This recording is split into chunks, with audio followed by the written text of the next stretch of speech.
everybody in YouTube land. Welcome to Simply Stitches and Curiosities. My name is Jane, and I have an online shop here in Alberta, Canada, that I sell all things handwork. Most things, not everything, of course, and some just a little bit, some it's a little bit more. I love wool applique. I love embroidery, and I love English paper piecing, and I love punch needle embroidery. I haven't done sashiko, but I do have some supplies, and I have a little bit of cross stitch.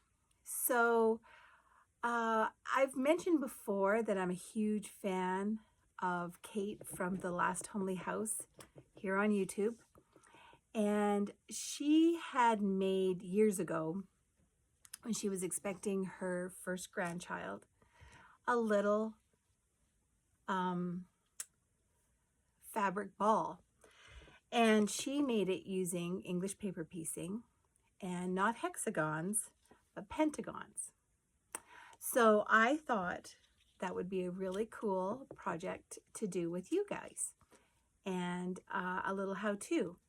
I have said in any of the classes I've taught, I've said it on my Facebook Lives, I am not an expert in anything. What I tell you are methods and procedures and whatever that I have used. Are they correct? They work for me. Are they the only way to do anything? Probably not. There are a ton of YouTube videos. I just realized, sorry. And I keep it real because I don't think I kind of did my hair, but I don't feel any product in it. Anyway, and there's tons of YouTube how-to videos out there for a lot of different things, right? So I have also found a YouTube video from another account that makes these balls a little bit different than Kate does. So as we go along, I'll just try to figure out if I'm going to do it Kate's method or this other method. And I should try to figure out how to post links to these things. But here we go. We're going to start with just basting. You need 12 pentagons. These ones are 2-inch pentagons, and how they're measured when I buy them is how long this is. When you get hexagons, sometimes they are measured this way, sometimes they're measured across. So you kind of have to really be careful if you're looking for a specific size. Any of the ones that you'll see on my website are measured by the side, I guess. A pentagon, of course, is a 5-sided shape. Hexagon is 6. So these, because you're doing a dimensional thing, these work better. I don't think hexagons work. So let's show you how we baste these. One of the great things that I find about Kate from The Last Homely House is she kind of doesn't follow rules. And if anybody knows me well, you'll know that you'll be amazed that by the fact that I like her for that reason. I'm very much a rule follower. If a pattern tells me to do this and use this color, that's what I do. So the reason I'm mentioning this is because of the tools. I have, for these hexagons, I have just pulled some random charm squares that I had. So these are 5-inch squares. Then I don't think Kate's talked about needles, and she says she just kind of uses what she's got in her pin cushion. I love my chenille needles only because they have that large eye, and so regardless of what thread I'm using, I can get it through that large eye. I think it's Tula Pink. When she does her English paper piecing, she recommends, I think, don't quote me on that, somebody out there in YouTube land likes the Big Eye number 10 applique needles for their English paper piecing. when you're doing the basting, it's pretty general and generic, and there's nothing fancy that you need, or you don't need, you know, fineness. So I will just use my chenille needle, and I like to use leftover bobbin thread. And the reason for that is you're going to remove these, or they're going to stay in there and you're not going to see them. So what a great way to use up some scraps, right? And we all have them. And there goes my dogs. They're going to bark. They're going to bark. So I'm just going to thread this chenille needle. And I'm going to double up my thread just so that it's easier to knot, and I'm not going to lose my thread off my needle. I cannot tell you what Kate does. I don't think she doubles it. I think she keeps it. She just does a knot in one end. So I'm going to knot. I'm going to do both. And I remember when you do things on camera, and I don't even know if I was on camera there. I think I am. I haven't got any different equipment yet, or even a new phone. Okay. So we're going to start. You're going to place your template on the back. You're going to, you know,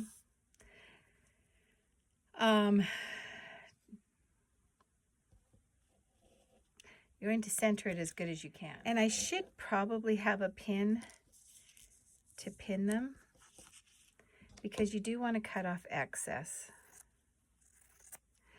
I think Kate does about a 1/2 inch. I don't know what mine is. I know with hexagons, I do a smaller. And if you watch Kate from the Last Homely House, she does hers very crudely, which is good. Okay, so it's kind of centered on the, there was a pin on the back of your fabric. This is just a little applique pin. Okay, and you're going to fold over, and I kind of finger press, and you want to have your thread on the outside, okay, coming up from the outside, and you're going to go right through the paper and everything.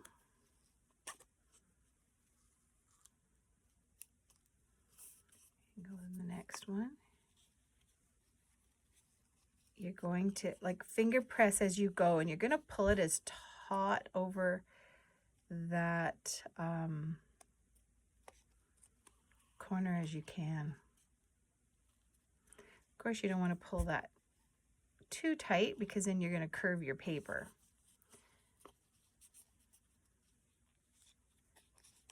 Kate does it way faster than me. She's done this a lot. Whoops, and then you stab your finger.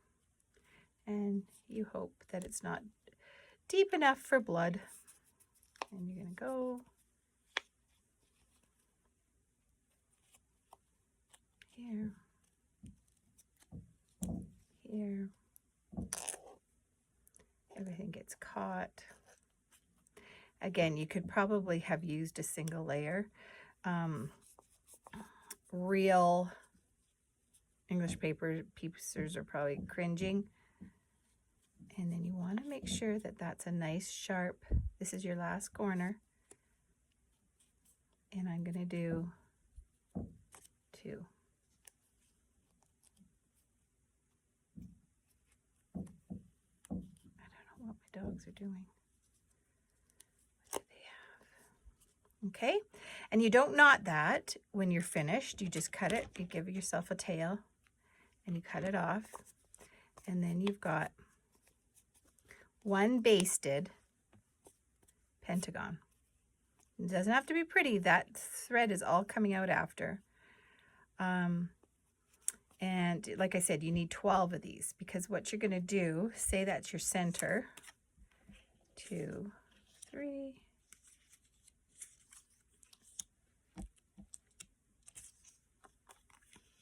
5. So each side is going to have 6. And then I'm going to cover these all in fabric, and then we're going to base them and make like a half a bowl. I think we're going to do that method. All right. Clear? I'll do another one because we have lots to go on the back. Get my little pin it down. These papers you'll be able to use more than once, even though you've sewn through them. You've only poked a few holes. When I first learned, my friend Pam taught me doing hexies, and we just, you know, they were just cut from cardstock, and I've used them a few times. When I do my hexies now, though, I don't go through my paper, or I use the iron-on ones, but that's another YouTube video. Okay. I don't know if I have, let's do a single layer of this. So I'm just going to knot the one, and hopefully I don't pull the thread out of my, I don't know if that's a big enough knot. So remember to go in from the back, so the right side, because you want to have easy access to that little knot. See if I can make it any bigger. I don't know if I made it any bigger. And here comes a cat. Snoopy Miss Alice. So if you follow Kate, you know she's had a few cats. She had old Norma, who I believe lived to be 20. And every time she turned the camera on, Norma would come and she would sit on her lap. I hope I'm in shot here. Yes, Alice. So you're basically just tacking down those corners, right? And you want to make sure that you're pulling your fabric. Alice. So speaking of Pam, my Alice and Archie are 2 cats from one of her cats. After I swore I was never having any cats again. But they're lovely, aren't you? You're a big cuddle buddy. I have a Wednesday friend who comes, and she's taking care of the cats if we've gone away. And so every time she comes on Wednesday, especially Alice, is all over her. Okay, so there's another one. 2 pentagons done. So it's really, really, really, really a quick process and a great thing to do in front of the TV. Is anybody else a hockey fan? I have no team to cheer for, but my husband is Montreal Canadiens, so we are cheering for the Montreal Canadiens. And yeah, so there we go. When I get these all done, when I get all 12 of them done, which won't take very long, then I'll show you how we stitch them together. Okay? Chat later. Hi, everyone. Okay, I'm back. I have made 1/2 of my ball, although it looks like a very cool bowl. Yeah, it's one of those days. And I'm going to show you how I got this. And it's really not difficult. It's just some stitching. And the papers, we keep the papers in for a while. And it's definitely because we don't want the edges to unravel. So I'm just looking to see what order I had these in. Oh, and do you hear the jingle jingle? So Kate from the last Homely House added some of these jingly balls into her ball because, you know, it's a kid's toy. My cats love this. They love it. You don't have to do much to rattle the bag. So when I put together the 12 pentagons that you need, I will also include some rattly balls for you. So when we did the basting, we just used whatever, scrap threads, 50 weight, didn't matter.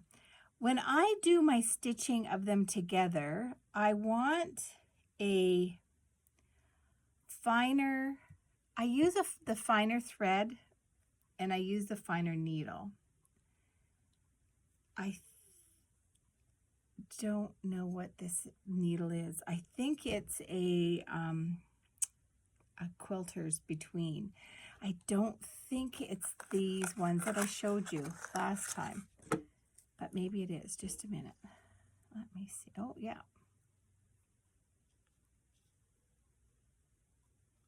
Yes, maybe it is. And the reason I do this is because you're hand stitching it together. So the one YouTube video that I saw, she machine sewed them together. What fun is that? I don't know. It's quicker, but you do have to then not stitch right to the edges because you need to be able to add your next piece. The thinner thread that I've used silk thread, but I have in the shop this Superior Bottom Line thread. It is 60 weight. So in your sewing machine, you usually use 50 weight. 60 weight is thinner than 50 weight. And it's just got this sheen on it. It's 2-ply polyester thread, and it just glides quite nicely. And it like I said, it's thicker. So you want your pieces to not have like a big pinch or a big, what word could I use? And you don't really want to see a lot of the stitching. This will, of course, turn right side out when we're done, and I'll start removing papers. I'm going to remove this paper so that I show you how to do that. These guys, I think the rule of thumb with English paper piecing is you don't remove the papers until you have your sides sewn to something else. I know Kate kept her papers in until the end when she had everything sewn together but a space that she left open to stuff. But then she basted along the edge once she took the paper out so that the seam wouldn't go anywhere. And once I get to that point, we'll show you that too. So without further ado, this is going to be my center, and I'm going to sew each of these on first so that you'll have this thing that basically looks like this. Because then once we sew these, we start curving in. And like I said, these papers, I mean, are easy to bend and fold and manipulate as you need, and that's okay. That's what we're here for. Okay, so let's do, I love this bug fabric. I'm hopefully going to make this for my grandson, and so that's why there's no real girly fabric. So I go in, when you sew these two pieces together, you do not want to sew through the cardboard, and you will feel that as you're pushing your needle in. At the ends, I like to do 2 stitches, a couple of stitches, and then I just whip stitch. How far apart would I go? I don't know. It doesn't have to be like right side by each as if you were sewing on the sewing machine. And really, I have quite the long thread here. Let me shorten it a bit. Okay. So yeah, I'm just doing a whip stitch, and I'm just picking up the thread, the fabric, not going through the cardboard. What do you think? An inch? That was quite close. 1/8 of an inch apart. Can you see? It's hard when I have my camera at this angle because I cannot see anything. So we just go along, we make sure we are picking up both sides. And like I said, you will feel if you're going through the cardboard or the cardstock or the paper that you're using. And you want to try to avoid that. You're at the edge, which I'm sure it can rip off quite easy. But yeah, you don't want to do that if you can avoid it. I just felt the paper there, so I just went above it. You can, and I'm, like I said, I'm right close. You can't go deeper or you will go into the cardboard, so you know that you're just stitching along the surface.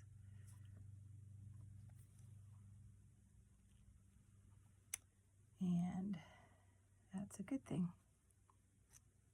Okay.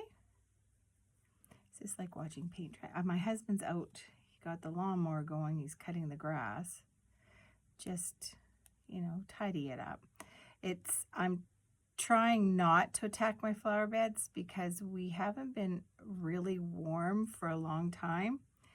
And I know I have a friend who said you shouldn't clean your flower beds, all the dead stuff out until after it's been double digits for 2 weeks because of all the bugs and everything, bees and all that's good, those good insects that have kind of hunkered down for the winter.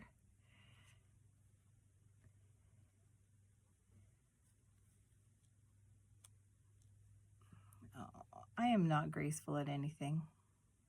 Don't ever expect that from me.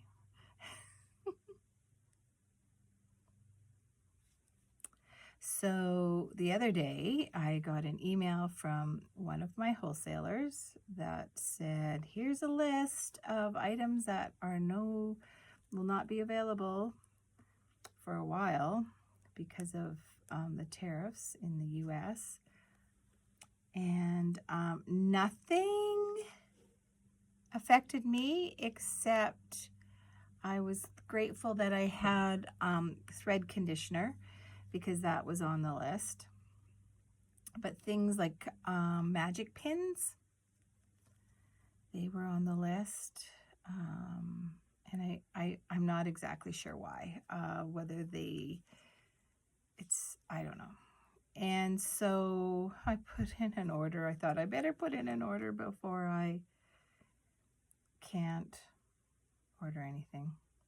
So I have some patterns. I have a book coming on stitching on running shoes. Have you seen that craze?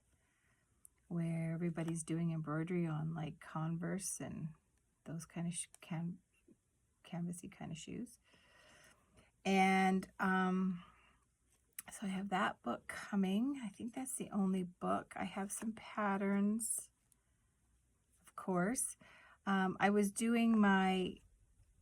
talking about with my Wednesday friends that I had to do the next heart in my Home Sweet Home hanging, the May one. And then I went and looked at patterns. And it's like, I don't have all of them. And I some I only had one of. So I have reordered and stocked up on that. And this is what happens when you have too long a thread. So I've replenished that. I have a new punched needle pattern coming from So Cherished. So Cherished is Dawn from So Cherished is the one that they put out the Smart Punch, which I haven't used yet. I said I was going to use it in the last house project I did on here, but I didn't because it was so easy just to keep going along. I'm sure it's fine. I'm sure, and maybe my hand won't hurt as bad. I really should try it. Okay, so I'm getting to the end where kind of the folds are, and I'm not going through the cardboard or the paper, and I'm going to go once, and I'm going to go twice, and then I'm just going to do a knot. I'm going to do a couple knots. This thread, because it's really thin, especially when you start, you have to like do quite a big knot. And then I always just kind of tuck the end through. I don't know why. No rhyme or reason, because this is the inside. Oh, geez. Good scissors. Okay, so this is my center. So now I'm going to sew all of these on so that they're just like a flap like that, like a flower. And then I'll come back and show you once I start squeezing them and doing the sides. Same idea, exact same idea. And then it'll be interesting to put the two halves together. Looking forward to that. See you soon. Hi. I was taping thinking that the camera was recording, and it was not. I have a little remote for my stand, and I think the battery's going dead. I have to find the charger. So anyway, we're going to sew the edges together. What I was telling you, when you are sewing these bits on, and I told you to knot it, you don't have to. You sew this, flip it out, add your next piece, and you can just keep going along with the same thread. Sorry, it saves you a step of knotting. And so we're just going to sew all these together just as we did the last one. And I've started because I thought I was recording, and then I went to turn it off and it made the little beep that it was now recording. So and again, as far as your stitches, they don't, oh, now that I put it down, they don't have to be right next to each other. Of course, you want your seams to be sealed, sort of thing, when you open them, but I'm gonna say about 1/8 of an inch. You'll get the hang of it. You'll figure it out. If you go too close together, it'll take you a day and a half, and then it might be hard to open them up. See, I've started a new thread, and so I always make them too long. Now, if you have to knot anyway, like, I don't know why I do it. So here was my previous stitch, and I'm going to go over about here. Do you see? Can you see? Catching just the tops of the folds. You'll feel that paper, trust me. You don't want to go through it.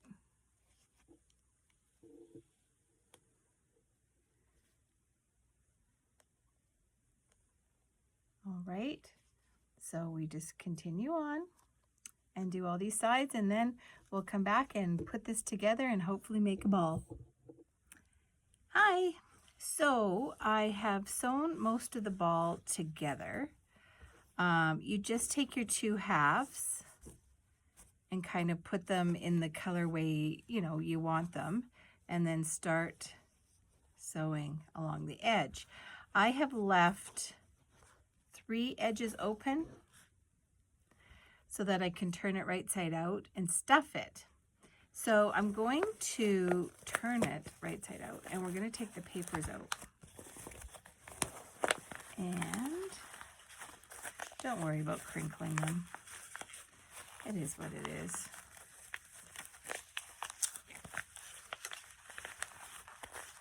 Hopefully I can do this relatively gracefully. Maybe I should have taken the papers out before I twisted them. But I needed to leave the ones that still have the open edge. But I thought turning it right side out would be better because if you remember at the beginning, we did our knots on our basting on the outside. So we're going to remove our basting stitches.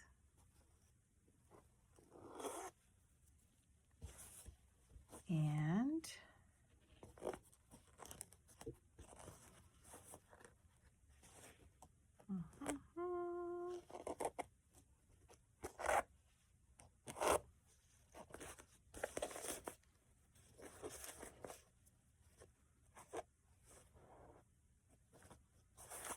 not went on that one.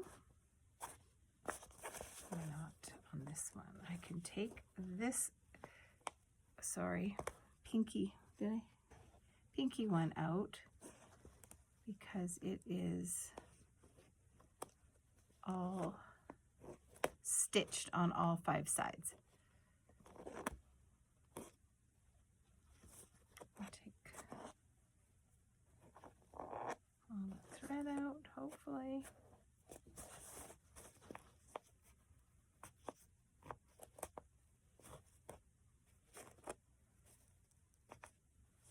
So yeah, maybe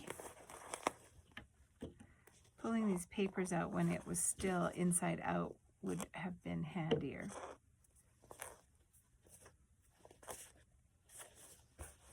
I need to keep those in. This one's out. This one I can take out.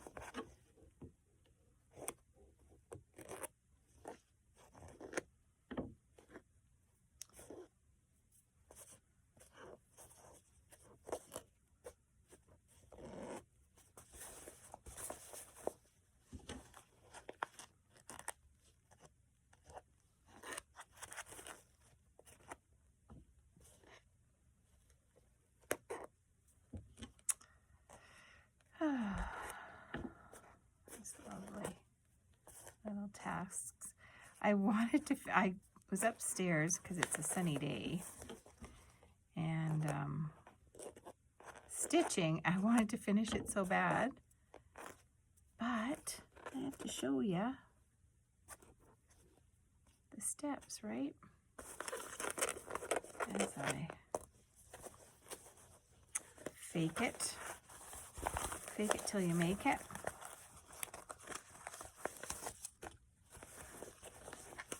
And the papers will just come out. So yeah, they probably wouldn't have been as crunched if I had taken them out when it was still upside down, or inside out, I mean. I don't know if I've removed all the basting stitches. I haven't with this one yet.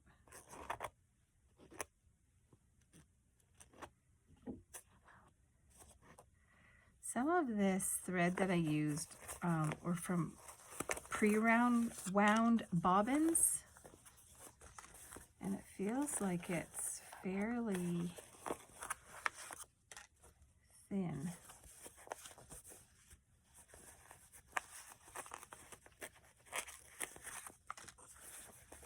Thread. Oh, this one's still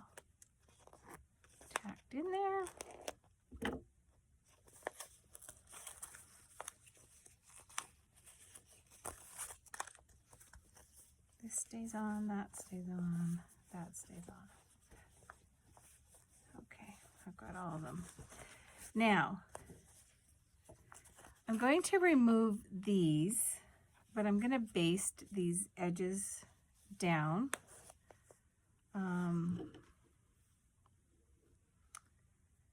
So that they stay. You know what else I could use instead of basting them? That's what I'm going to do. Be right back. Okay, so I'm going to take these out. And instead of basting, I'm going to use my glue stick. And that's just to hold the edges down for when I stuff it.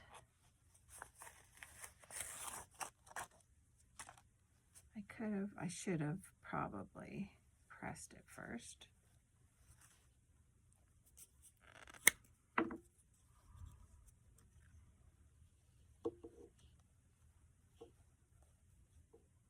I have never made one of these, people, so sorry if this is very... I can't see where that goes.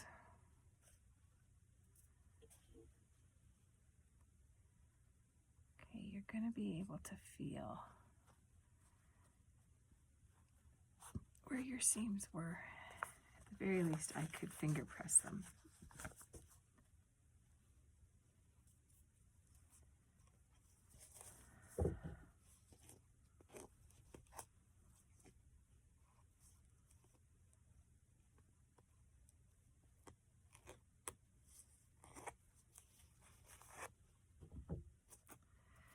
Again, I don't even know if I'm in frame. I hope so. Okay, I'm going to finger press that. Pull.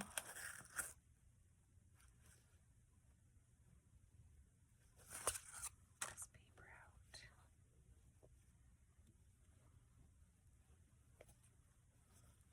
This glue goes on super dark, but dries clear.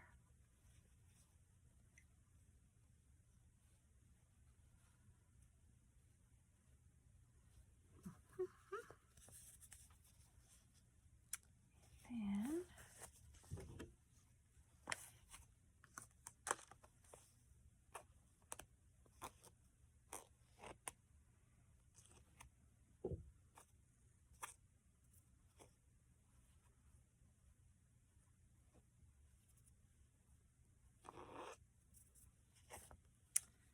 finger pressing.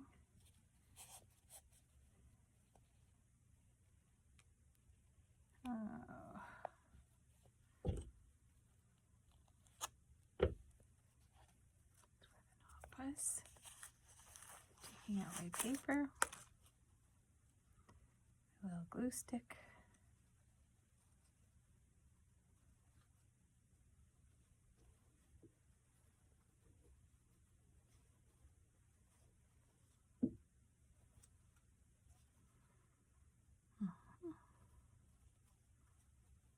press it down. That's out. One last one.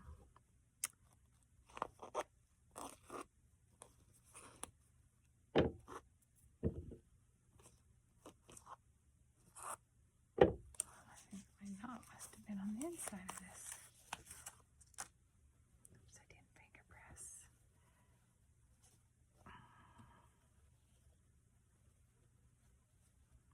So yeah, quite.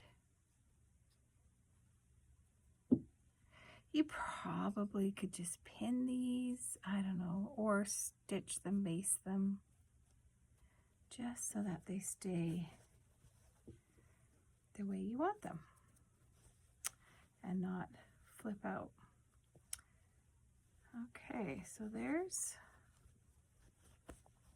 what's our ball's gonna look like before it is stuffed. And I have some stuffing here.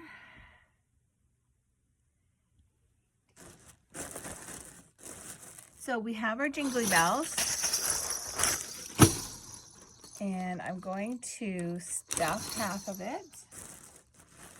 And just your regular polyester stuffing that you can get wherever. I'm going to put a bunch in there. You're going to want this pretty full. A little bit more.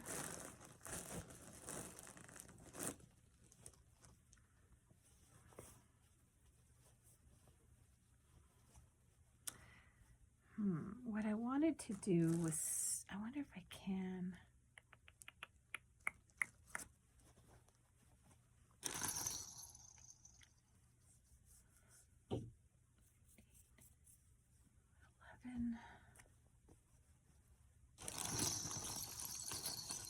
How many balls should I put in? 4?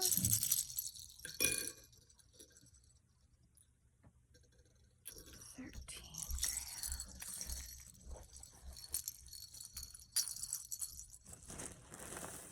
grams. I like to fluff my stuffing.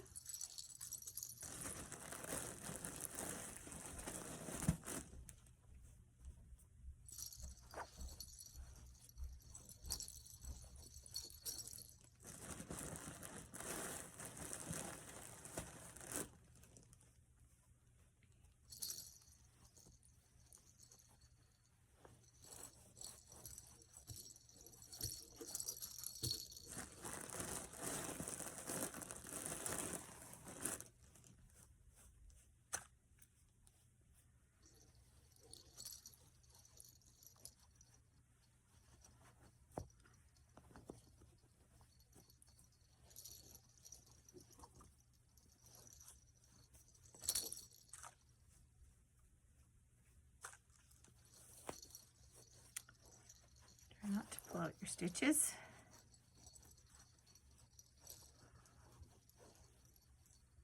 Good thing we do this by hand. We can kind of fix anything that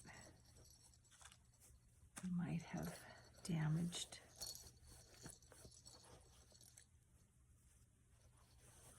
It's a fairly good sized ball.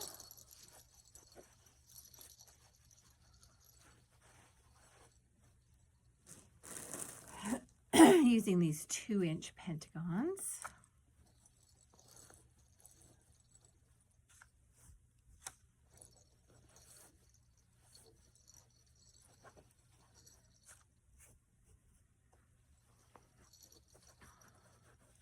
Now stitching the 2 halves together wasn't difficult. And you can't go wrong. You can't stitch the wrong things to anything. So that's nice.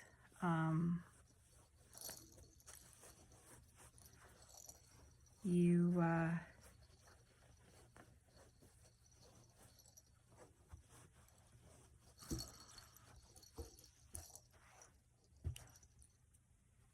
little bit more.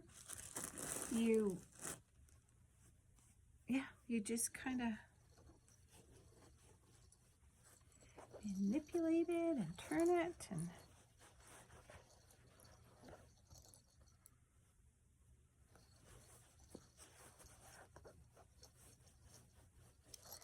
of course this is a handmade treasure. It's not going to be perfect like manufactured ones, which is the best part about doing anything by homemade. It's special and unique.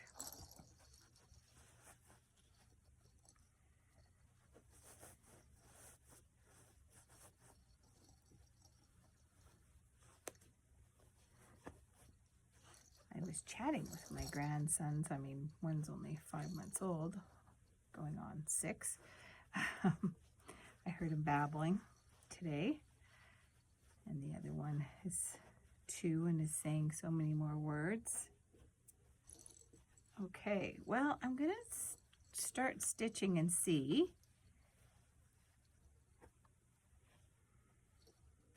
how much more I'd have to put in. Oh, oops. So I'll go back and fix that. What happened there? balls fall down.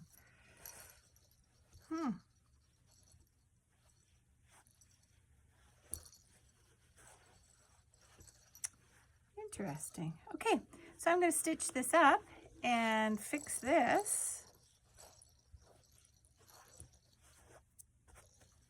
And I'll be back. And here's our finished ball. Where I sewed it up, it's not beautiful. It's kind of raised a little bit, pointy. People with better hands and eyesight could probably do better. Even where I did the mending down here, not great. But here you have it. Some things that I learned, I think I wouldn't use my thin thread. I would use a thicker thread to sew it together, and maybe, looks like I have to repair there too, double it up. I did a single strand, and yeah, just keep an eye on kiddos playing with it. Don't let your dogs get it. But there's the gist of English paper piecing. And again, it's just another wonderful thing to do by hand. And there are all different shapes you can do. Yeah, and the most common, of course, is a hexagon. Remember, these are pentagons. And that is your fabric ball.